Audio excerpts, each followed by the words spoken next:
সুপ্রিয় শিক্ষার্থী, আজকের ক্লাসে তোমাদের সবাইকে স্বাগত জানাচ্ছি। আজকে আমি তোমাদের নবম দশম শ্রেণীর পদার্থবিজ্ঞান বিষয়ের অষ্টম অধ্যায় অর্থাৎ আলোর প্রতিফলন থেকে কয়েকটি গুরুত্বপূর্ণ গাণিতিক সমস্যার সমাধান করব। তো এই প্রশ্নগুলো মোটামুটি বিগত কয়েক বছর ধরে তোমাদের বোর্ড পরীক্ষায় এসেছে। এই প্রশ্নগুলো খুবই গুরুত্বপূর্ণ। তো চলো আমরা এইগুলো আজকে সমাধান করি। তো সুপ্রিয় শিক্ষার্থী, আমরা প্রথমে 1 নম্বর প্রশ্নটা একটু দেখে নেই। এই প্রশ্নটা আগে একটু ভালো করে পড়ে নাও সবাই।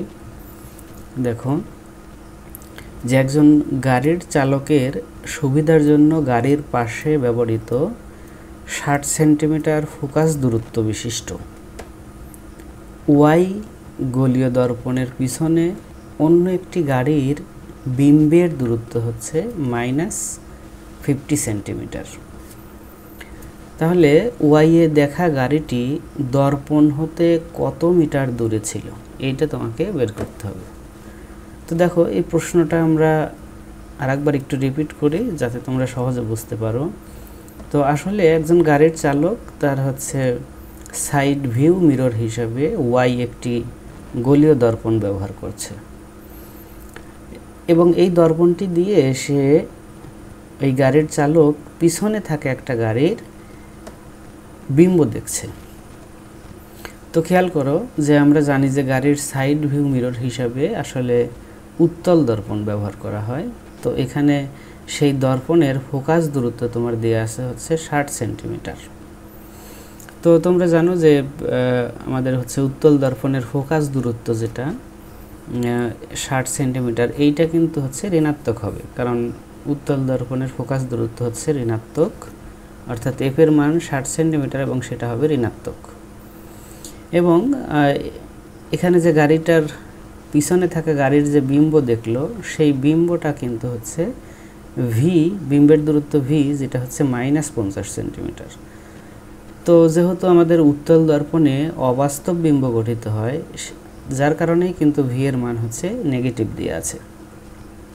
তো এখন আমাকে যা করতে হবে সেটা হচ্ছে যে ওয়াই গোলীয় দর্পণ থেকে আমাকে পিছনের যে গাড়িটা আছে ওই গাড়িটার আমরা হচ্ছে কত দূরে আছে সেইটা আমাদেরকে বের করতে হবে, অর্থাৎ লক্ষ্যবস্তুর দূরত্ব কত। ওয়াই দর্পণটা আসলে আছে গাড়ির চালকের কাছে এবং এই দর্পণের পিছনে অর্থাৎ এই গাড়ি চালকের পিছনে আরেকটা গাড়ি আছে, সেই গাড়িটা এই দর্পণের ভিতর দিয়ে দেখা যাচ্ছে। তার মানে ওই গাড়িটা আসলে এখানে লক্ষ্যবস্তু হিসাবে কাজ করছে ওয়াই গোলীয় দর্পণের জন্য। তার মানে আমাকে হচ্ছে লক্ষ্যবস্তু দূরত্ব বের করতে হবে। তো ওকে, দেখো আমরা ডাটাগুলো একটু লিখে নেই। তো এখানে আমাদের হচ্ছে যেহেতু আমরা জানি সাইড ভিউ মিরর হিসেবে উত্তল দর্পণ ব্যবহার করা হয়, তাহলে আমরা এটা লিখতে পারি যে ফোকাস দূরত্ব। তাহলে আমরা দেখো লিখতে পারি ফোকাস দূরত্ব এফ সমান সমান -60 সেন্টিমিটার।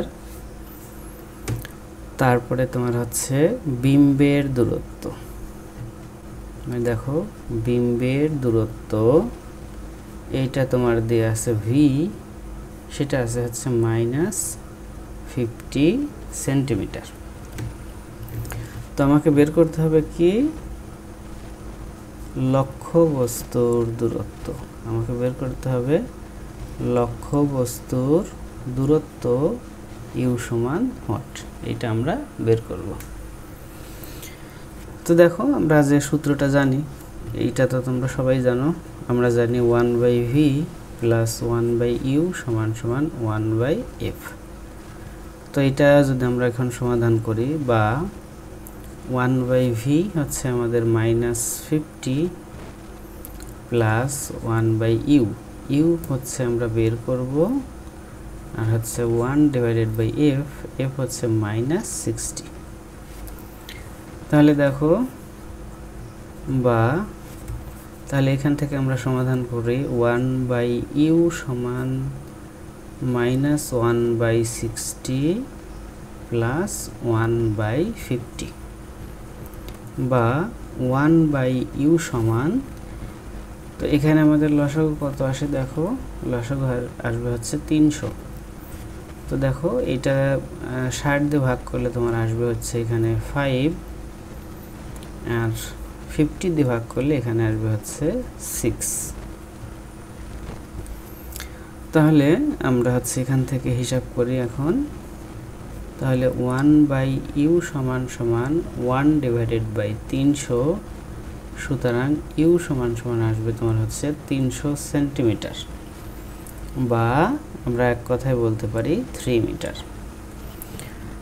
অর্থাৎ এই যে ওয়াই এ যে গাড়িটা আমরা দেখেছিলাম, অর্থাৎ ওয়াই দর্পণে পিছনের গাড়িটার যে আমরা হচ্ছে দেখেছিলাম, সেই গাড়িটা ছিল হচ্ছে আমার 3 মিটার দূরে। এই গাড়িটা আমার আছে হচ্ছে 3 মিটার দূরে। তো আশা করি তোমরা এই হিসাবটা বুঝতে পেরেছো। এটা হচ্ছে আমাদের প্রথম প্রশ্নের অ্যান্সার, 3 মিটার। ওকে, এবার পরের প্রশ্নটা আমরা একটু দেখি। দেখো এখানে কি কি দেয়া আছে। এখানে আছে দেখো একটি অবতল দর্পণের বক্রতার ব্যাসার্ধ দেয়া আছে। তো এখানে বক্রতার ব্যাসার্ধ দেয়া থাকলে আমরা কিভাবে হিসাব করি দেখো। বক্রতার ব্যাসার্ধ আমরা জানি যে ফোকাস দূরত্ব কিন্তু বক্রতার ব্যাসার্ধের অর্ধেক, এটা আমরা জানি। তাহলে এইখান থেকে আমরা কিন্তু ফোকাস দূরত্বটা বের করতে পারবো, অর্থাৎ 20/2 সমান হচ্ছে তোমার 10 সেন্টিমিটার, এটা তোমরা বের করতে পারবে। আবার দর্পণটি থেকে 25 সেন্টিমিটার দূরে একটি 4 সেন্টিমিটার লম্বা দণ্ড রাখা আছে, অর্থাৎ লক্ষ্যবস্তুর দূরত্ব হচ্ছে 25 সেন্টিমিটার এবং লক্ষ্যবস্তুর সাইজ অর্থাৎ সেটা কত বড় সেটা হচ্ছে 4 সেন্টিমিটার। তো এখানে আমাদের 25, এইটা হচ্ছে আমাদের ইউ হচ্ছে 25 সেন্টিমিটার, এবং যেহেতু এটা একটা অবতল দর্পণ, ফোকাস দূরত্ব কিন্তু ধনাত্মক হবে। আর দর্পণ থেকে যে লক্ষ্যবস্তুর দূরত্ব সেটা সেটা হচ্ছে 25 সেন্টিমিটার। এবং আমাকে বের করতে হবে দণ্ডটির প্রতিবিম্বের দূরত্ব কত, অর্থাৎ ভি বের করতে হবে আমাকে। তাহলে দেখো আমরা এফ জানি, ইউ জানি, ভি বের করব। এইটা কিন্তু আমার এখন কোনো কাজে আসবে না, দেখো এইটা আমার কোনো কাজে আসবে না। তো আমরা শুধু এই 3টা তথ্য ব্যবহার করেই কিন্তু প্রতিবিম্বের দূরত্ব বের করে ফেলতে পারবো। তো সেটা আবারও একইভাবে হিসাব করো। আমরা জানি 1/v + 1/u সমান 1/f, বা 1/v + 1/u। ইউ হচ্ছে আমাদের 25 আর f হচ্ছে আমাদের 1/10।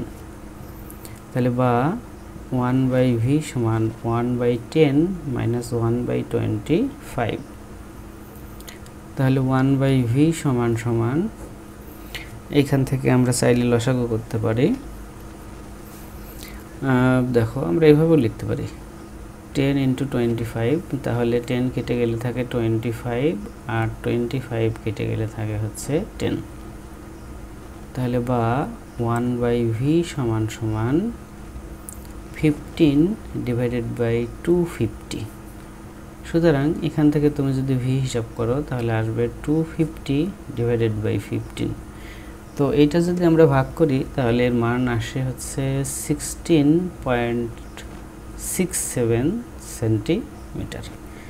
এটাই হচ্ছে আমাদের এই দণ্ডটির প্রতিবিম্বের দূরত্ব। তো আশা করি তোমরা এটা বুঝতে পেরেছো। এখানে কোনো প্যাচ নেই, মোটামুটি সহজভাবে এই অঙ্কটা করা যাবে, এখানে কোনো সমস্যা নেই। তো এখানে শুধুমাত্র এই অংশটা কিন্তু আমাদের কোনো কাজে লাগবে না। যদি আমাদেরকে বিবর্ধন বের করতে বলতো তাহলে এই অংশটা কাজে লাগতো। তো এখন এইটা কিন্তু আমাদের এই তথ্যটা কিন্তু আমাদের কোনো কাজে লাগবে না। ওকে, এরপরে আমরা 3 নম্বর প্রশ্নটায় চলে যাই। দেখো 3 নম্বর প্রশ্নটার সমাধান করব এবার আমরা। 3 নম্বর প্রশ্নের সমাধানটা একটু দেখো। তো এখানে চিত্র দেখতে পাচ্ছ যে এখানে আমাদের দেখো একটা আছে হচ্ছে মেরু থেকে বক্রতার কেন্দ্র পর্যন্ত যে দূরত্ব, অর্থাৎ এখানে আছে বক্রতার ব্যাসার্ধ যেটা, সেটা দেওয়া আছে কিন্তু 12 সেন্টিমিটার। তাহলে এখানে ফোকাস দূরত্ব কত? ফোকাস দূরত্ব বক্রতার ব্যাসার্ধের অর্ধেক। এই কন্ডিশনে এর মান দেখো পাওয়া যায় হচ্ছে 6 সেন্টিমিটার। এটা হচ্ছে ফোকাস দূরত্ব। আর একটা তথ্য আছে ওয়াইপি। তো ওয়াইপিটা কি? আসলে এই যে দেখো মেরু থেকে লক্ষ্যবস্তুর দূরত্ব, ওয়াইপি। তো এটা লক্ষ্যবস্তুর দূরত্ব, এটাকে আমরা ইউ দিয়ে লিখি। তো ইউ হচ্ছে আমাদের 8 সেন্টিমিটার। তো এখন আমাকে বের করতে হবে যে এই লক্ষ্যবস্তুটার বিবর্ধন বের করতে হবে। তো বিবর্ধন বের করার জন্য আমাদের ভিটা দরকার। তো আমরা দেখো আবার ওই একই সূত্র, 1/v প্লাস 1/u সমান সমান 1/f বা 1/, এখানে আমরা হচ্ছে v বের করব, u হচ্ছে আমাদের 8 আর f হচ্ছে আমাদের 6। তাহলে দেখো হিসাব করলে পাওয়া যায় 1/v সমান 1/6 মাইনাস 1/8। ওকে, তাহলে দেখো আমরা পাচ্ছি 1/v সমান সমান 6 ইন্টু 8, তাহলে 6 কেটে গেলে থাকে 8, 8 কেটে গেলে থাকে 6, তাহলে পাচ্ছি দেখো 1/v সমান 2/48। সুতরাং v সমান সমান পাবে হচ্ছে 24 সেন্টিমিটার। এটা কিন্তু v এর মান 24 সেন্টিমিটার। তো এখন তোমার দরকার হচ্ছে কি, এখন হচ্ছে এই বিবর্ধনটা দরকার। তো আমরা জানি যে বিবর্ধন m সমান সমান -v/u। তো এখান থেকে আমরা মানটা বসিয়ে দিই, দেখো 24/u, u হচ্ছে আমাদের 8। তো ভাগ করলে তোমরা পাবে হচ্ছে -3। তো বিবর্ধনের যেহেতু কোনো একক নেই, -3, অর্থাৎ বিবর্ধন হচ্ছে তোমার 3। তো এখন অনেকে এই মাইনাস চিহ্নটা নিয়ে চিন্তিত হতে পারো। তো আসলে এই মাইনাসটা কিন্তু বিবর্ধন কম বা বেশি এসব বোঝায় না। আসলে এই মাইনাস চিহ্নটা বোঝায় যে এই আমার যে বিম্বটা গঠিত হয় সেই বিম্বটি হচ্ছে উল্টা। এই তথ্যটা আমরা এখান থেকে পাই, বিম্বটা হচ্ছে কি উল্টা, এইটা আমরা বুঝতে পারি এই মাইনাস চিহ্ন দ্বারা। কিন্তু আমার কাছে চেয়েছে কি বিবর্ধন কত, তো সুতরাং আমরা সরাসরি বিবর্ধন যেহেতু চেয়েছে, তাহলে বিবর্ধনের ক্ষেত্রে লিখে দেব কি বিবর্ধন m হচ্ছে 3। তো এই চিহ্নটা কোনো ম্যাটার করে না, এটা আসলে এই চিহ্নটা দ্বারা বোঝানো যায় যে বিম্বটা আসলে উল্টা ছিল। তো সুপ্রিয় শিক্ষার্থী, আশা করি মোটামুটি তোমরা এই 3টা গাণিতিক সমস্যাই খুব ভালো করে বুঝতে পেরেছো। না বুঝলে অবশ্যই কমেন্টে আমাকে জানাবে, আর তোমরা কোন বিষয়ের উপরে ক্লাস চাও সেটাও আমাকে জানাবে, যাতে তোমাদের মাঝে আরও সুন্দর সুন্দর ভিডিও নিয়ে হাজির হতে পারি। তো আজকের ক্লাস এখানেই শেষ করছি। সে পর্যন্ত সবাই সুস্থ থাকো, ভালো থাকো, আল্লাহ হাফেজ।